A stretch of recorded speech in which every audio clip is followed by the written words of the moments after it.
Inilah hegemoni yang akan mereka buat. Dolar adalah mata uang mereka. Ini mata uang $1. Lihat, ini adalah mata uang setan. Lihat segitiga dengan mata terputus. Kenapa diputus? Karena belum tiba saat sang mata satu datang memimpin kita.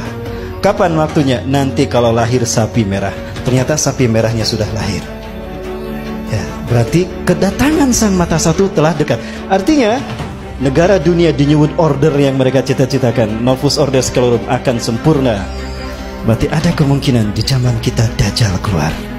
Simbol Anuit Kuptis. Dan ini sangat berbau Dajjal sekali. Segitiga Tuhan, mata satu, Dajjal. Plakat sebelah kiri ada bintang ini. Coba hitung bintang ini ada 13. Hawariun ada 12. Yudas datang jadi 13. 13 bintang. Kalau kita lihat sudut-sudutnya, ini melambangkan singgasana Yahudi dengan 13 kasta. Kebetulan atau sesuatu yang sudah mereka rancang. Cerdas mereka. Dan untuk mewujudkan ini, mereka harus menghancurkan Islam.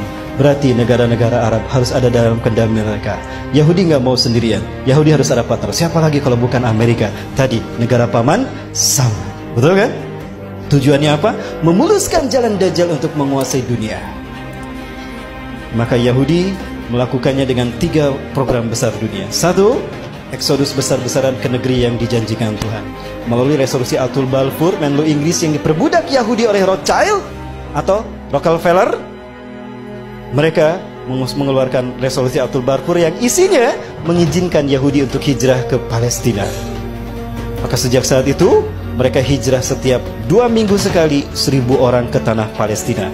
Kenapa harus Palestina? Karena Palestina adalah jantung dunia. Dia menghubungkan 3 benua. Palestina menghubungkan benua Afrika, Eropa dan Asia. Maka siapapun yang menguasai Palestina, dia menguasai dunia. Yahudi ingin menguasai dunia, maka Palestina harus mereka kuasai. Itu program mereka. Maka di Palestina tahun 14 Mei 1948 mereka mendeklarasikan, memproklamirkan berdirinya Israel di tanah Palestina. Dan yang terakhir setelah mereka punya negara, mereka menanamkan hegemoni ke seluruh dunia, the New World Order. Siapa penggagas mereka? Inilah Hizbus Syaitannya mereka.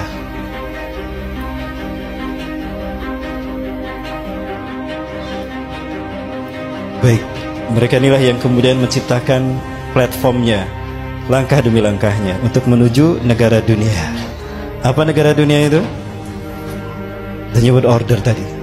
Dalam mata uang $1, Novus Order Seclorum.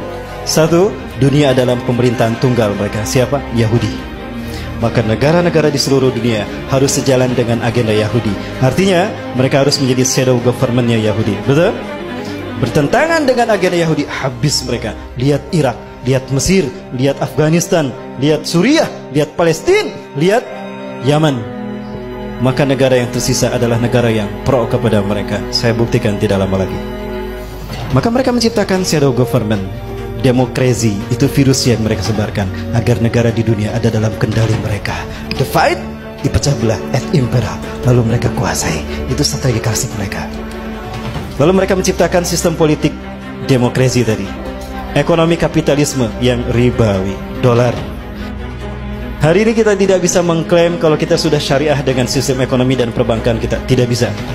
Selama kita masih menggunakan uang kertas, kita tidak bisa melepaskan diri dari riba. Rasul mengatakan akan datang suatu masa di akhir zaman di mana manusia akan memakan harta riba. Sayati 'alan nasi zamanan an-nasu sayakuluna riba. Akan datang di akhir zaman manusia satu masa di mana manusia memakan harta riba. Kalaupun mereka tidak memakan harta riba, mereka terkena dengan debu riba. Di antara mata uang ini, yang paling mahal yang warna apa? Apa bedanya? Lo ongkos untuk membuat uang ini sama uang ini sama kan? Sama saja. Lo kok bisa yang ini lebih tinggi?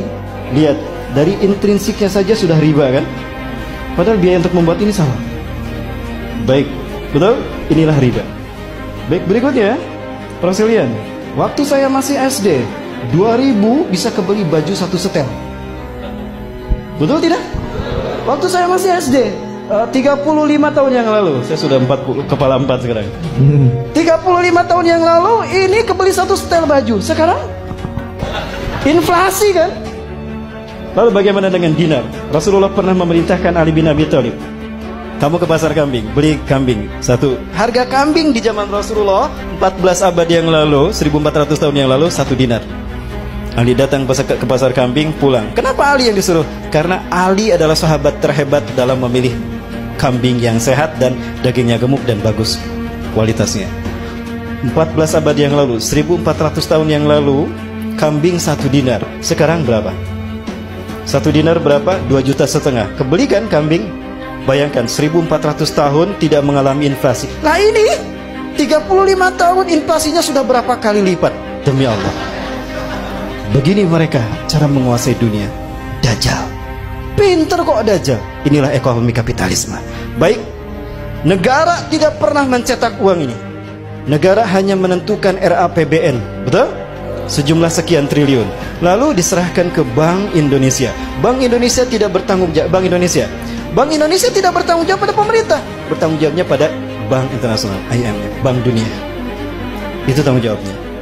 Maka Bank Indonesia mencetak uang sejumlah RAPBN, angka RAPBN. Lalu diberikan pada pemerintah kita. Pemerintah kita tidak bayar cash kan untuk membayarnya, tapi ngutang. Ada jangka, ada bunga. Setiap lembarnya ada bunga. Artinya siapapun yang memegang uang ini di dompetnya siap dengan bunganya. Apa itu bukan riba? Jadi jangan mengaku syariah kalau masih menggunakan ini.